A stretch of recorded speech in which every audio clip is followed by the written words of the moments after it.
All right, guys, welcome into the Gashouse Gang. Bernie Miklasz, Kevin Wheeler here, also known as Tyson and Holyfield. Man, oh man. Wasn't that great? I resent that comment. Well, you could be the good guy. I'll be the ear biter. Plus, look, no, in reality, I'm the shorter guy anyway. I'm more Tyson sight. So, that would actually fit the measurements a little bit. You'd have reach and height advantage, and I'm an ear biter. I covered that fight. I was at ringside. Oh my God. Yeah. I mean, that was the most incredible thing I've ever saw covering boxing way back when. I was sitting there like 3 rows from the ring. Remember that incredible first round that Hagler and Hearns had? Oh my God. Yeah.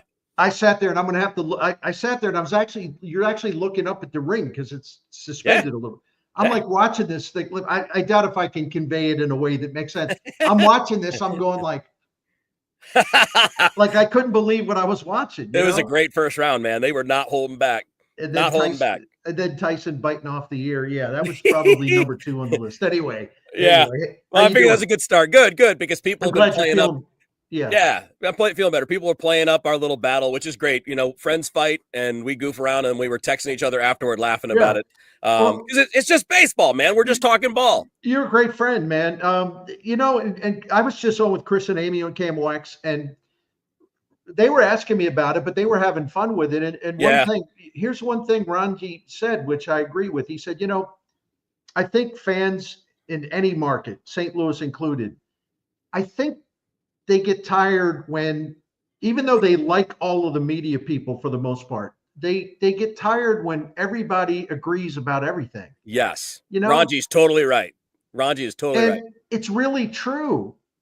And part of it is just situations that we are all put in as individuals. I mean, I've worked with co-hosts who, if you disagreed with them on the air, I'm not talking about like calling names and being just really right nasty, but if you just disagreed, they just shut down. I mean, it's just like, and I was like, wow, I can't even disagree with who I'm working with. I don't know how you do it. I don't know how you do a talk show like that, where you sit there and everything. It's like the only thing, and like I said, as on the Dave Glover show yesterday, the only thing what I liked about what we did, and we did it once before, it was 100% spontaneous and genuine. Yep. I hate these. Can't fake it. I hate these hot take shows where you get the idea, because it's pretty much close to this. In fact, I've read accounts of this where they meet before the show and say, well, you take this side, I'll take the other. Right. Well, that's not really what I really don't really like that side. No, you have to take that side. Right. That's staged BS, man. Yep. It's fake, right? Yep. 100%. And when you and I do that, man, it's from the heart and it's real. And then, like you said, then we laugh about it, giggle about it, and then text each other, and then go from there. It's no big deal. I think we're gonna end up doing like 3 shows this week too, because it's you and me Thursday, and I think Matt's off Friday, so I might pinch hit for him as well. So we'll have a good time. Good. Obviously, the Gashouse Gang merch. We're still working on it, guys. We're trying to get it available to the public. That's a work in progress. But again, the more you like and subscribe on YouTube, the more our bosses, and I don't mean my boss is all in, but like the bigger bosses at the corporate level, the more they're going to buy in on things like putting out merch for people to get in on. So make sure you're doing that, and do the same thing for the Bernie Show on YouTube as well. Gashouse Gang, by the way, brought to you by Saliga Heating and Cooling and my buddies at Game Day Men Health. You can go to GameDayMen'sHealth.com and find out more. And my simple tagline for that is, look, if you don't feel the way you want to feel, don't just accept it. Go get checked out, see if there's something that can be done. And if there is, do it. That's what I did. So that's simple. All right, we got a lot to do today, man. Okay. And obviously, we're talking a lot of different angles as we get deeper into spring training, because, we had it's not, I know it's probably a stretch, Bernie, to call the Zach Thompson injury a significant injury, but the first one that is pretty likely to impact the major league roster, right? I mean, there was a pretty good chance that Zach Thompson was going to be on the staff in some form. And we were kicking it around via text. I think we can start off with the bullpen, just kind of jumping off the Zach Thompson injury as part of this. Part of the bullpen seems to be locked in. I know they're stretching out Matthew Liberatore, but barring a pretty big change, I would be surprised if he's not in the bullpen as one of their big leverage guys late. So your big five are, barring injury, are set, right? You got Matthew Liberatore, you got Jojo Romero, you've got Ryan Fernandez. Obviously, you got John King, who's going to be a part of that. And who did I speak? Oh, and Ryan Helsley, your closer, duh, just the best one of them. So you got 5 guys that seem like, barring anything weird, they're good. And then it gets really interesting. I think there's a good group of guys there that we can kind of run through and talk about how this kind of competition plays out. So just from your view of what you've seen to this point, not just spring training, but last year and what we know about these guys, who are the guys after those 5 that intrigue you the most? Yeah, first I wanted to apologize because you saw me looking away and I wasn't being rude. I was trying to get that exact text message chain we were on so I could find the list of names. Because I asked Matt Foley, I said, there's a lot of relievers down there and I'm having a hard time remembering everybody. So please help me out. So he provided some clarity. Listen, I don't want to go over the whole list because I want to save some of these guys for you to discuss. Or you can, whoever I throw out there, please add on. I would have to think, Graceffo's just about a lock for the bullpen. He's pitched really, really well. They love his velo in a relief role. He can sustain it that way. Wheels, I don't know how you feel about this guy too. I think I know how you feel because you and I are totally aligned on this one. They need more swing and miss stuff. Yes. And I think Riley O'Brien, if he's healthy, he's got to be in the bullpen, at least at the beginning, if he can stay healthy. And then I'll just go with one more guy, maybe if they're ambitious and Tekoa Roby continues to do what he's doing, I think it's going to be hard to keep him off the club unless they're going to do what they've done, unfortunately, a little bit already or a lot already, where, it's a runway season. Oh, Roby, you were incredible in spring training. Pack your bags and go.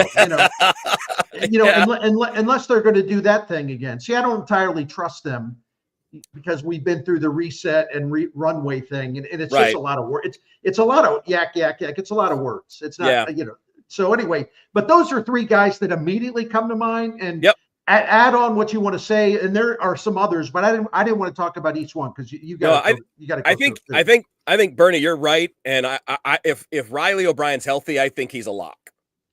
I don't think there's any way they leave him off this roster if he's healthy because they were so excited about him last year and he missed all of last season. But this is a guy that throws 98, 99 miles an hour and has a slider that can get swings and misses. I mean, that's the kind of guy that should be a lock if he's healthy come opening day. And I think just based on how they talk about him, I would think that if he's not hurt and if he doesn't blow up, right? I mean, if he's gone out there in the last 2 weeks and he's given up 3 runs every time out, well, no, he's probably not going to make the team. But I wouldn't anticipate that.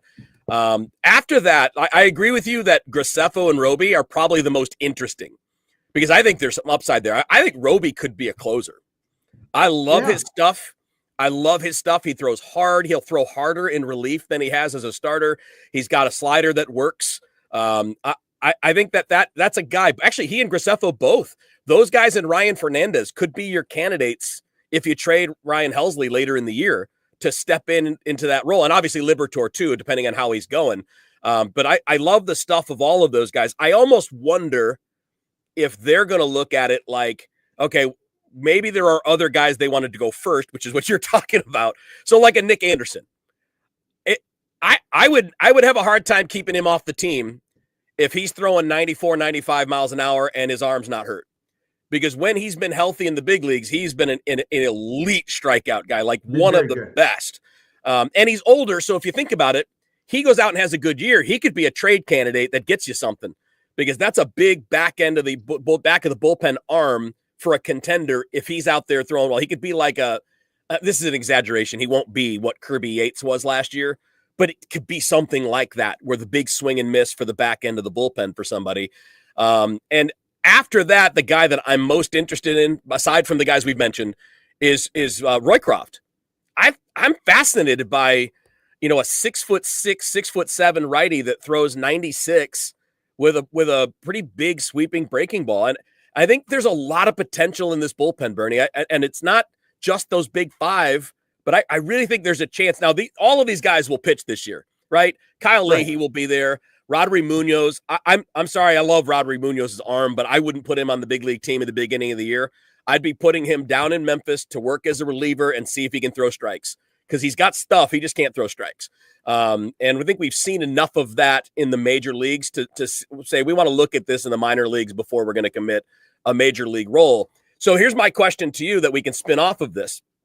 And that is, are you at all tying bullpen roles to rotation depth?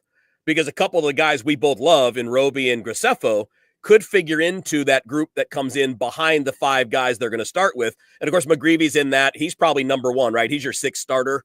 That's your 6th guy. And I think before long, Matthews will be that guy too. So those are the 2 best ones, I think. But do you at all worry about that? Or you just say, listen, Graceffo can get big league hitters out as a reliever right now. Let's go. I think you have to give Graceffo a chance. I really do. He's healthy. I'd be good with that. He's profiling more as a reliever. They have figured out what he is.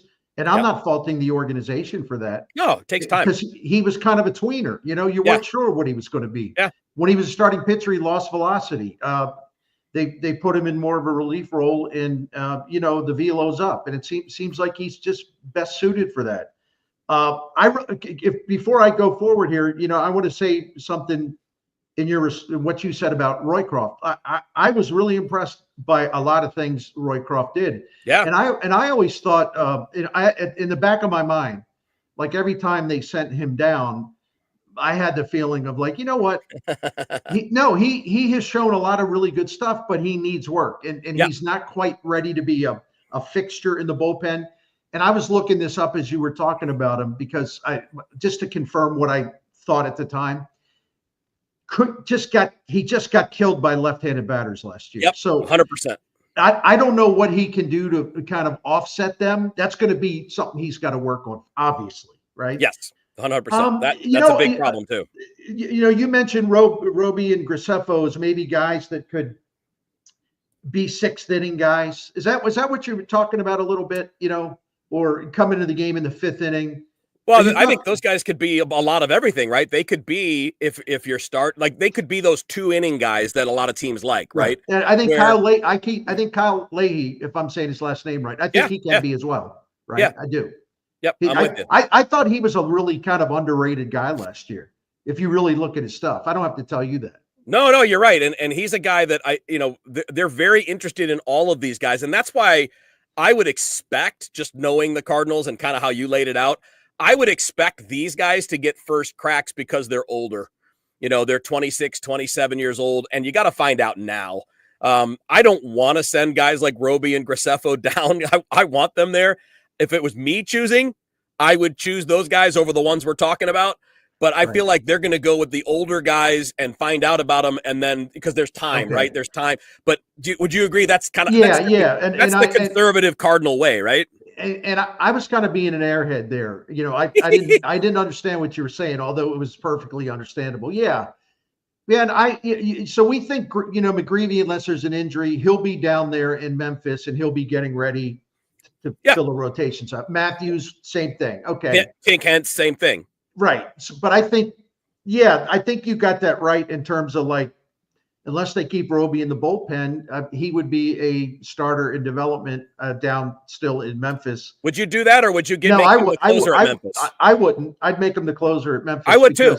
Yeah. Because I just think there's a reason he keeps breaking down, and I don't know what it is. And I also wonder, frankly, if a relief job, if he's a really busy reliever, maybe that'll break him too. I don't know, but I think he can help you at the big league club. It's not going to be as a starter this year. No, or at least not early this year. It's just not going to be. So I would put him in the bullpen and get him ready for that.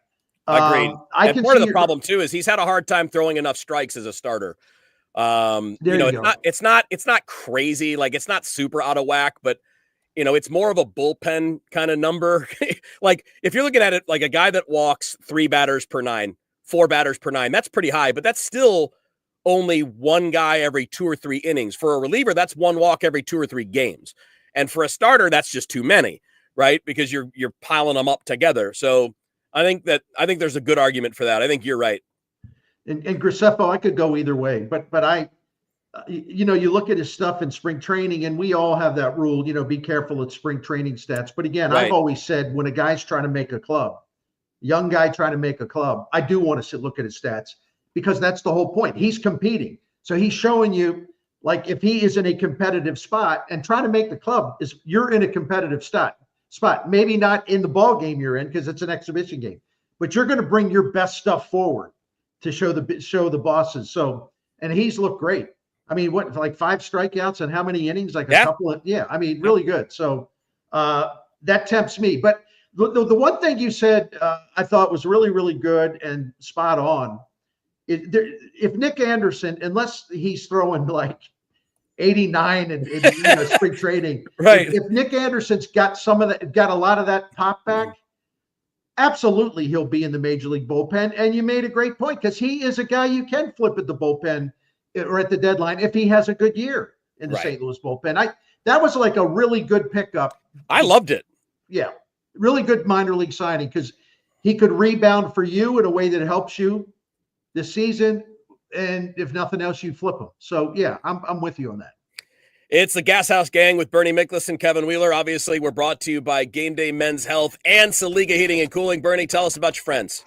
Love Saliga Heating and Cooling. You know, we've been a Saliga family for 16 years, and they've taken great care of us. I mean, the number one thing is this independent American Standard Heating and Air Conditioning dealer. You know, the honesty, the credibility, you know, the trustworthiness. I mean, the highest marks possible. They're prompt. Their attention to detail. They'll look to save you money. You can count on them. They're professional when they come into your home. They're classy. All that good stuff. So you just ask yourself a question. If one family has been running this business since 1927 and they're still growing strong, what does that tell you about how great they are, right? That doesn't happen unless you're great. You know, or you would sell it to someone else and then they would sell it to somebody. No, Saliga Heating and Cooling is a proud family business, and they work hard because their name is on the side of those vans that come to your house. So take a look at the Priority Club. That's what I'll tell you. Just look it up. This will work for you. It's a maintenance program. It's great. We're in it. So go to SaligaHeatingandCooling.com. The phone number is right there on your screen. It's SaligaHeatingandCooling.com. All right, Bernie Miklasz, Kevin Wheeler with you here, continuing the Gashouse Gang. Let's stick with pitching for another few minutes, and then we'll talk more about Albert Pujols, because we only had a few minutes for that yesterday, and I think it deserves a little bit more time than the time that we had available at the end of the show yesterday. So on the pitching side, you know, one of the things we're going to be tracking is how does the development of Cardinals pitching change as the season goes along, right? I mean, are we going to be first of all, I'll be interested by the draft. Do we start to draft a little differently? Because if you look at the guys in the system, Bern, a lot of guys, maybe outside of Tink Hence, are the college guys that are kind of workhorses, strike throwers, not big velo guys. You know, they really haven't targeted that. But there are some players in the system, and I think you might have mentioned this guy a couple of weeks ago, but he's older for where he's been. But I'm interested in Chen-Wei Lin, who was at A-ball last year, low A, even though he was 22, but he's acclimating to the United States. He's from Taiwan, but he's 6'7". He throws mid-90s.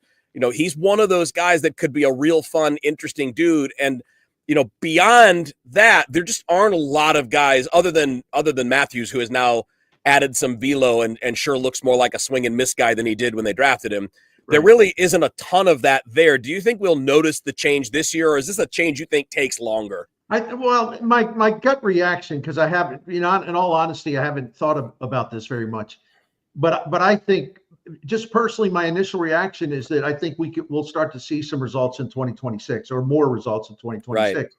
Because this Matt Pierpont, who they have as their coordinator, if that's the term, pitching coordinator, whatever his title is, plus that they brought in other guys on that end too. I think they're going to do a lot to help individual pitchers maximize what they have in terms of swing and miss.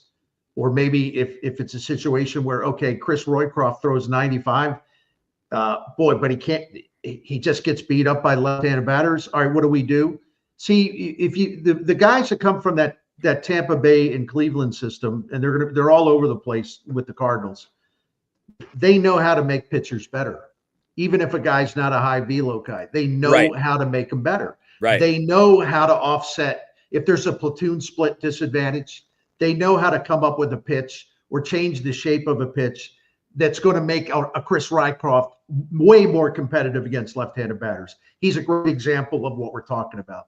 So I think those changes will be happening gradually this year during the course of the season. But the other thing was we don't know what they actually have installed in terms of technology. Right. Do they have every tool yet installed? I don't know. But I do know if they don't, as the season's going along, they'll have all this stuff in place. And so I think we're going to see individual improvement pitcher to pitcher to pitcher. Mm-hmm. And then as far as like a philosophical change, that depends, first of all, will Randy Flores be doing the drafting? I don't know that. I got nothing against him. I'm just saying I don't know. No, he's done a nice job. I don't think there's any real big complaint. Yeah. Yeah. And they've added better pitching the last few drafts. They have, with Henson, McGreevy, and Matthews, and maybe Graceffo. And there's some other ones that you mentioned. So, that's kind of how I see it. But I want to go back to that one stat that I think I mentioned on the Gashouse Gang late last week because I did a video on it. From the 2015 draft through 2021, they drafted 136 pitchers. Yeah. And only 11 actually worked in a major league game for the Cardinals. And the guys who were drafted as starters, they're all gone except for Palante.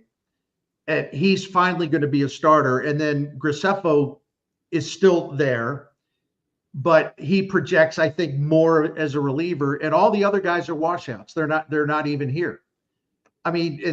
People, and you wonder why John Mozeliak had to rush out and buy 3 free agent veteran starting pitchers last offseason, right? Yeah. Unbelievable. And by the way, I want to recommend, read this, Wheels, if you haven't. Ben Clemens, a friend of mine. Ben's great. A Cardinals fan. Yeah. Based in San Francisco. Great writer for Fangraphs. He has a thing about the Cardinals today that's really good. I actually added something to the comments because I wanted to share. About what we talked about. Just the poor drafts from 2015 through 21, as far as giving the Cardinals sure thing starting pitchers in their rotation. Just almost a virtual flame out, all those guys. Yeah, and I think, combining that with these questions we have about being behind on player development, which has been the big thing, right? Because I think the draft has been less an issue than player development. Because a lot of these guys, are you taking guys and making them better or making them the best versions of themselves?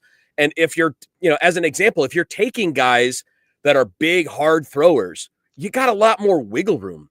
If you're taking guys that are 91, 92, and they've got to have command, and that doesn't work out, and you're not adding velo for them, well, now you're really cutting it down. And we've talked about this before, and it perfectly circles together with what you're talking about. Bernie, the last Cardinals homegrown starting pitcher to have any impact, like real impact on the team for any period of time was Jack Flaherty. Right, no doubt. And Jack Flaherty just went through free agency. So that's 6-7 years between a starter, and before that, it was Flaherty, and it was Waka, and it was Carlos Martinez, and Lance Lynn, and Jaime Garcia, and Shelby Miller. It was nonstop for a decade. Yeah, and Marco Gonzalez. Who became a really good major league pitcher, and I don't fault them for the trade that they made. No, it was for Tyler O'Neill. Flip in for Tyler O'Neill. You had to take a chance on someone like O'Neill because at that point they were really low, really thin on power. Yep. So no, they that's the point. And man, I know I come across here too many times as, dogging the fans, and it makes me feel bad because I think the Cardinals fans are by and large, pretty sharp and intelligent. I think I pay too much attention to the kind of the fringy fans who are just extreme about everything. And hey, they have a right to be. I shouldn't acknowledge it as much as I do, but that's a weakness on my end. But I have to say, in all the traffic I get coming my way, comment sections and whatnot, it astounds me that more people don't understand the importance of this project that's going on down in the minor leagues. It's almost like depressing because it's critical, man. This is such an obvious, way overdue thing that used to be their team, that used to be their organizational strength. Yep. And Bill DeWitt was the guy behind it because he brought in Jeff Luhnow, who brought in about 10 analysts, 7 or 8 of whom were like the best in the majors. And a lot of those guys ended up running other teams. So they were doing everything right for a long time. Scouting, draft, development, all of these really smart guys, forward thinking, forward vision. The Cardinals had such an advantage on the rest of the industry. And, Bill DeWitt and John Mozeliak, for whatever reason, they kind of let that thing deteriorate. And I think they thought, well, we're the Cardinals, our models always work, but their model became outdated, and they were just so slow to react. They have finally reacted. But I had somebody tell me, it's like, well, yeah, you're praising them now, but it never should have gotten like this. Well, duh. Yeah. We were all yelling about it, man. we kind of know that, Branch Rickey, but thank you. We were all yelling about that too, by the way. I mean, exactly. I've heard you for years talk about it. I've been talking about it for years. Derek Gould has. Derek's been writing about it forever. Yeah, I mean, it's not like it was being ignored. No. So it's about dang time, but I'm excited by what it's going to produce. And if somebody would think, well, you're trying to be Mr. Optimist. No, I'm not. These are smart people hiring other smart people, hiring instructors and coaches, and getting the Cardinals up to speed with technology and all kinds of ways to make your players better, your pitchers better. Yeah. I mean, they have catching instructor now. Oh my goodness. They got an outfield instructor now. Oh my goodness. It's about time. Right. And, and it's like, you wonder why Walker can't play right field. You wonder why Victor Scott was taking wrong angles on balls in the air. False step. Yep. When you don't have an outfield instructor that down there all the time, you're seeing the repercussions of that.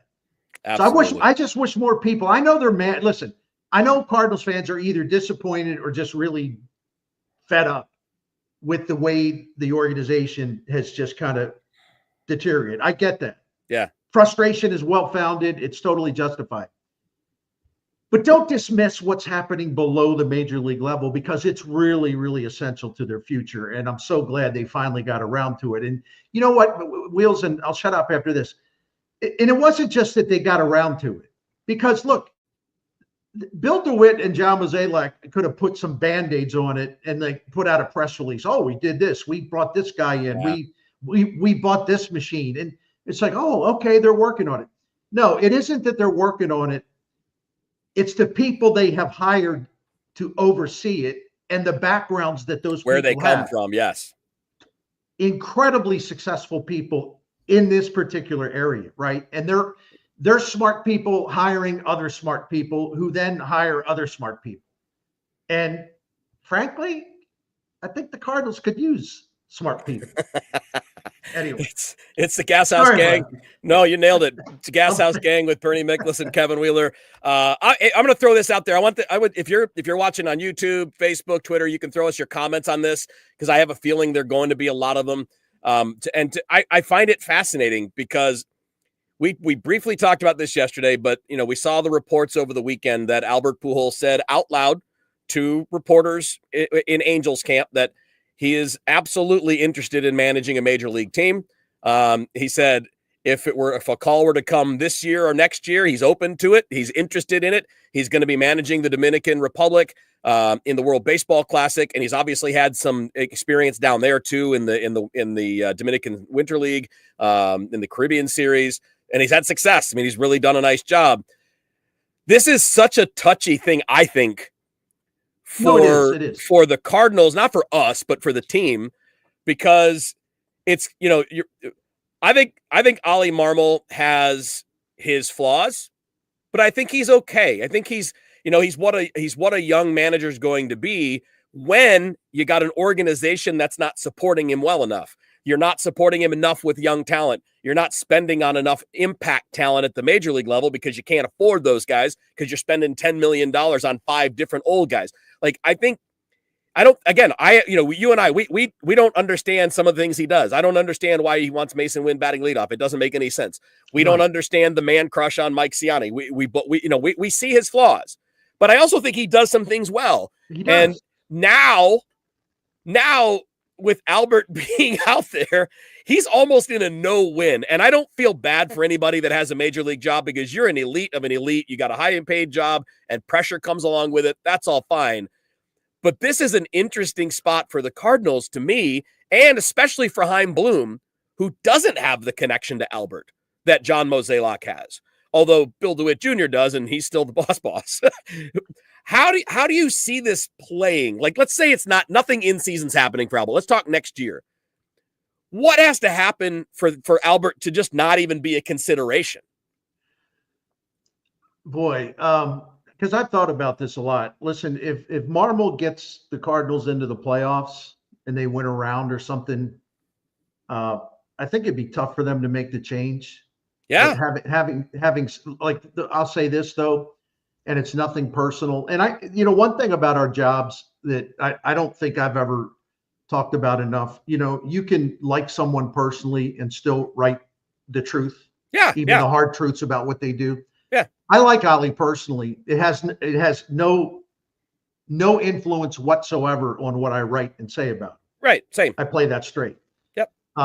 I think a lot of the criticism he gets is simply because he's viewed as John Mozeliak's guy, and we know Mo is extremely unpopular. And he's made some bad mistakes, really bad mistakes. Yep. Listening to veteran pitchers when they went to backstab Wilson Contreras, Ali capitulated on that. I thought it was disgraceful. I ripped him for it. Yep. The way he handled game one of the Philadelphia series. I mean, those are just two examples. The Tyler O'Neill thing could have been done better. But he had veterans who were terrible leaders telling him that he had to do that. Right. He had to embarrass O'Neill because they wouldn't take care of it themselves. Right. Tony La Russa always had he thought it's best when his veteran players, police the clubhouse, because everybody gets tired of the manager always in their face. Yep. The veterans got to take charge. So the Cardinals culture, I don't think has been great. And so I'm getting a little off track, but my point is, short of some unforeseen season that is just fantastic, right? And I'm not talking about, they won 83 last year. They won 84 this year. Wow. No, it's got to be something pretty dramatic for them to even just dismiss the idea of calling Albert Pujols. And my whole thing is too, it's awkward because they have a manager and they have a manager under contract through 2026. That's right. And they have Chaim Bloom coming in and he may have his own ideas about who to hire. That's right. He comes from the Tampa Bay tree where they always hired first-time managers. And a lot of teams are hiring first-time managers. That's another thing I laugh about locally. It's like people act like, all like Terry Francona is managing 20 teams or something. I looked it up today. The managers that will open the season this year, the 24 of them, when they entered their current jobs, were first-time managers. Yeah. Okay. Including all of the top ones. Yeah, exactly. Dave Roberts and Aaron Boone and Kevin Cash and all those guys. Yeah. So anyway, Ollie's got experience now, but that's not really a factor, because if you're going to change him out for anybody else, I mean, I don't know what Chaim Bloom wants to hire. If he has a profile, a type in mind, someone he knows from his past, right? And so we're sort of operating in the dark here. But I have to be a grown-up. I have to be an adult about this for us in the media. And you're obviously not doing it because you brought it up. Yeah. For us in the media to like, we know it's out there, but it's like, we better not talk about it. I mean, come on. You have to. If Albert Pujols, in my opinion, can be a very special manager, and I have a lot of reasons for that. I'd be happy to talk about him at another time, because I don't want to take up all the time. Great leadership skills. One thing I want to point out to people, and I forgot to mention in the video I did on this yesterday, Albert Pujols, as a young guy from rookie, the whole time he was in St. Louis, 11 seasons, he was in Tony La Russa's office all the time. He went to class every day, and his professor was Tony La Russa. He would go in and he would ask him, Tony, why did you bring in that reliever? Why I was thinking you'd bring in that reliever, this other guy, tell me you're thinking there. And Tony will talk him through it. All these decisions in games, he would ask him about how you set a lineup, how you handle your pitching, what's the best way to run a bullpen, what do you put into that? And you're thinking, what's your philosophy? How do you communicate to the players as a manager, not as another player? Like if you have a kind of a problem player, how have you dealt with that in the past? Every single day of the season, just about, he is in La Russa's office to have a classroom session. So that's why I absolutely laugh at all these people, and there's a lot of them. Well, I love Albert, but boy, they've got to hire an experienced manager. There you go. There's one right there, Bern. And I. Sorry, Tommy, but man, I just don't know what to say. I just don't know what to say. The verdict is in on this, man. The experience thing is not that big of a deal in modern baseball. It's just not. First-time managers have had a lot of success. Alex Cora. I mean, come on. Stephen Vogt. Yeah. Hey, Craig Counsell, before the Brewers hired him, he had never coached or managed a day in the minor leagues. Nope. He had not coached or managed in the minor leagues. Nope. I don't know. I think that went okay, didn't it? Worked out all right, right? I think that's okay. And there's a long list of first. I think Dave Roberts has done okay. I could be wrong. Yeah. There's been a lot right now. 24 of the guys that are in their positions going into 2025. 24 of the 30 are first-time managers with that club. Like when the club hired. I don't know. And this. The thing about it is the people that say that, I don't think they've paid attention to the way baseball has changed. No, they just haven't. Yeah. They just haven't. Got to keep up, man. Which I had a guy, and it's a guy I like, so I'm not going to dog him out too much. But, a while back, he said, look, if they ever decide to make a change anytime soon, right, you can't hire another young manager. And I said, well, actually, you can, but what's your point? And he said, well, you got to go out and get Joe Girardi's out there. Buck Showalter's out there. Yeah, and there's a reason. There's a reason they're still out there. By the way, you mean to tell me you would not take a chance on the? You take a chance with any manager you hire, unless it's Terry Francona. You think you wouldn't take a chance? It's not smarter to take a chance on Albert Pujols, who has phenomenal potential to be a great manager, is recycling some old dude. And somebody said, well, what about Bruce Bochy? They recycled him. No, they really didn't. He needed a break. And the guy that hired him actually hired him, and Bruce Bochy's has bought into analytics. So he's an old dude who thinks like a young dude. So he doesn't even count in the discussion. Terry Francona, who's a great Hall of Fame manager. Terry Francona, all in on analytics. But, it's like if you even mention analytics in our town, I'm afraid, I joked about this before, I'm going to get arrested because people hate it so much. But the very managers that they lionize, I wish the Cardinals could get that guy. I wish and all of them are into analytics, and all of them go over the lineups and everything else with their front office on a daily basis. All right, finally, I'm a rambler, man. Finally on this. Here, the bottom line is this: if Albert Pujols wants your job, I think there's something totally unforeseen. I think if he wants your job, you have to give him the job.